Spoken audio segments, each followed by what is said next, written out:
সংস্কার করা না পর্যন্ত, খুনিদের বিচার না করা পর্যন্ত কোনো নির্বাচন হবে না এদেশে। ইনশাআল্লাহ নির্বাচন করতে হবে না, করতে দেওয়া যাবে না এই বাংলাদেশে। আমি কৃষকদের আগ পর্যন্ত আমরা ঘরে ফিরে যাব না ইনশাআল্লাহ। এই মুহূর্তে দরকার বিচারের সংস্কার, বিচারের সংস্কার এই মুহূর্তে দরকার। আমি কৃষকদের দাবিতে আজকে আমাদের যে মোশন মিছিল, এখান থেকে আমাদের কর্মসূচি চলবে। আমি কৃষকদের আগ পর্যন্ত আমরা ঘরে ফিরে যাব না ইনশাআল্লাহ।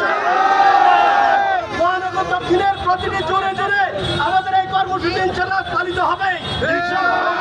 আমাদের প্রতিটি ভাইকে নিয়ে আওয়ামী লীগ যেখানে পানি লুকিয়ে থাকুক না কেন, প্রত্যেককে বের করে আইনের কাজ করে তার করাবো ইনশাআল্লাহ।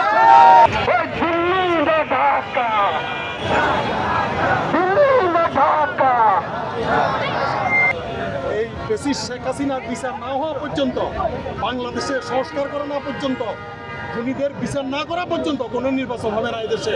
ইনশাআল্লাহ নির্বাচন করতে হবে না, করতে দেওয়া যাবে না এই বাংলাদেশে। আগে সংস্কার হবে, তারপরে আমরা নির্বাচনের কথা চিন্তা করবো ইনশাআল্লাহ। আমরা আশা করি এই বিপ্লব একা আমাদের নয়, এনসিপি নয়, এই বিপ্লব বাংলার 20 কোটি জনগণের সকলের সম্মিলিতভাবে আমরা এই বিপ্লবী সরকারকে প্রতিষ্ঠিত করবো ইনশাআল্লাহ। তবেই সরকার প্রতিষ্ঠিত সফল হবে আশা করি ইনশাআল্লাহ। আমরা দৃশ্যমান কোনো নির্বাচন চাই না, আমরা আগে সংস্কার তারপরে নির্বাচন, এবং সংস্কার চাই, আগে সংস্কার তারপর নির্বাচন। আমাদের ভাইদের রক্তের দাগ এখন আমাদের গায়ে শুকে নাই। বিচার প্রক্রিয়া চলতেছে, তবে বিভিন্ন জায়গা থেকে বাধাগ্রস্ত হচ্ছে। ইনশাআল্লাহ বিচার হবে।